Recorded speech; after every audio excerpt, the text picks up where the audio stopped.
whether she likes food or she prefers tapa lapa or not. But there was this, special program she did on tapa lapa. Rohi, why? Thank you very much, Brad. For going to the tapa lapa stuff. I would like to thank everybody for giving me the opportunity to be part of the Grts team. The tapa lapa stuff is the program called Notices. So I think I started with the programs department on attachment here for some time, and I started producing Notices. It's one of the programs that looks at the source of people, some of the things that we need, the daily things we use and all that. I think tapa lapa in Sanford is one of the things we use as well. And usually we had a lot of things about tapa lapa. They said the way it's processed is very nasty and all that. So I think going out there at the bakery to know actually how tapa lapa is made and everything, it's a big plus for me. So I think basically that's it. Most of these cameramen will tell you, oh, tapa lapa, and unfortunately, and everyone that knows me knows that I don't like tapa lapa that much. I love Sanford. But just to cut it short, I know this is a Kunagal is shouting, Ajami Sisi, saying that I like food, of course, because the program mostly centers on food stuff, because it's very important. If you look at the Gambia, most of the food that we consume, we don't know where it comes from. We don't know how it gets to us. All we know is that it's selling in the market, we're going to buy and eat. Sometimes I think it is very important for us to look at those products that we consume, how it is made and how it gets to us, which is very important. Recently, I joined the newsroom team, which as SM just said, they call it the madhouse. Being around the programs department and also joining the newsroom team is a bit different thing. You know, you were producing programs, all you know was how to produce and coordinate things and help others produce their programs. And here you go and report on the ground. Sometimes, I think the first day I joined the newsroom, I went with a colleague, Fat Toures, he's not around with us.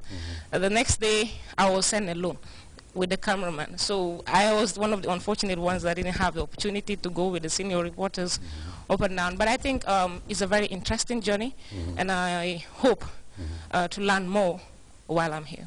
All right. Thank you.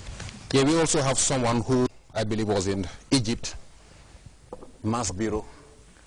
I believe, should I say Ahlan? Yeah.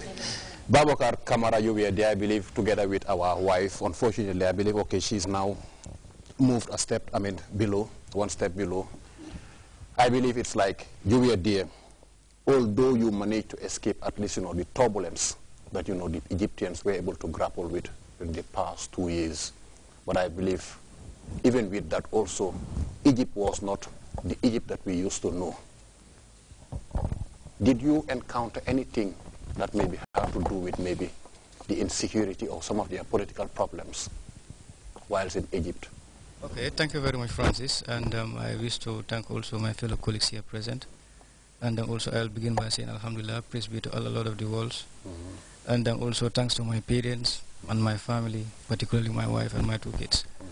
In a nutshell, we were in Egypt, and from the 1st to the 23rd, there was a period of 3 good weeks for an advanced training program on media, African media communicators.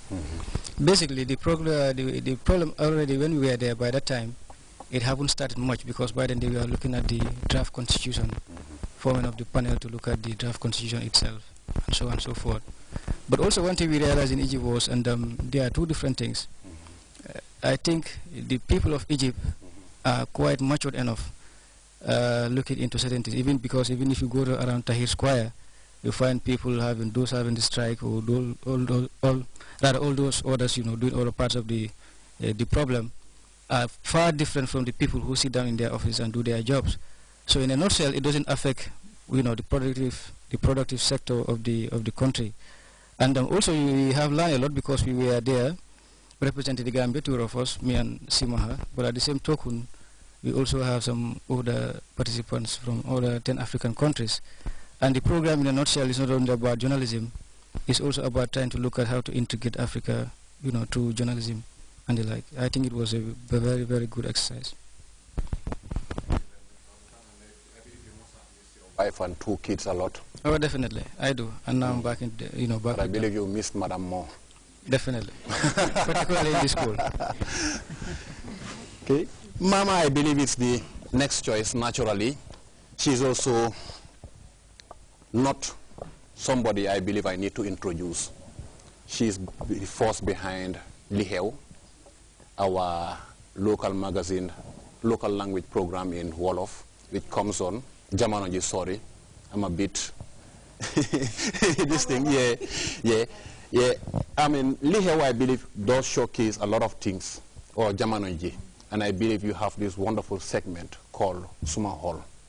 I've not been watching the program of late, but I believe you also do intend to, if not, maybe overhaul the entire program, introduce 1 or 2 new bits to make it at least more appealing and the like.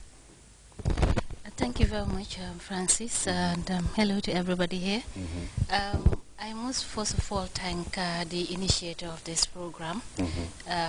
Last year, I could recall when the program started, I was away on leave for the first time since I joined this institution in 2001. And it's a good thing, though, bringing reporters under one platform to share about their experiences and their work. Jamonoji, I took over from Auntie Ida Job in 2008, shortly before I left for Ghana, myself and Famara. It was Liheu before, and then when I took over, I could remember it was then the former Minister of Communications, Fatim. I think they said she was the one who said we should change the name to something else. Then I was thinking, I was saying, what name do I have to choose now? Liheu. Everybody is familiar or was familiar with the name Liheu. It was a popular program, though, when I took over from Auntie Aida. And then one day, Uncle Mansour came, and then I said to him, Uncle Mansour, there is this program that I want to change the name. But I could remember a name I gave to Abdul, and then Abdul said, this one is long. I said, wow, what name do I choose again? And then Uncle Mansour said, choose Jamanoji. I said, Jamanoji. I said, wow, that is a unique name. I can choose that one. Then when I came, I told Abdul. Abdul said, okay, fine. Then that was how it started. I tried to modify some of the ideas that Auntie Ida was using before. And I think the program, thank God, when you go out, people appreciate the program. And you go out, people say, wow, it's a nice program.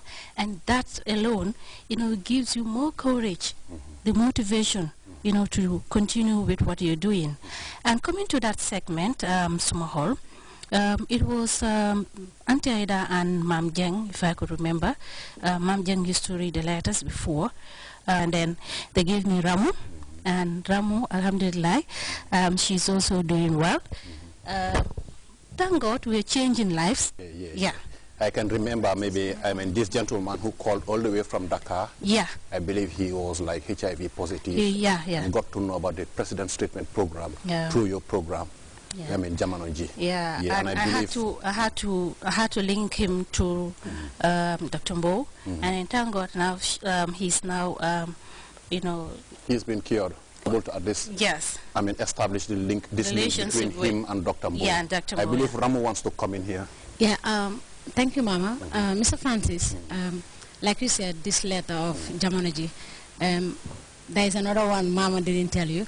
There was this woman who was betrayed by the fiancé who was in London.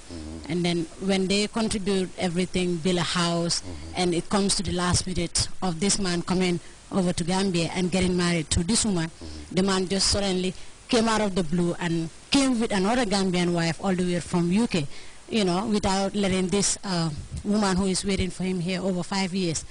And when we read this letter, I met up with some elderly women on the street and said, "Yen letter yi, dengen ko de fabrique ndax nakala, dengen de jok rek ngeen wax." This is what I wanted to ask. Yeah, and I said, no.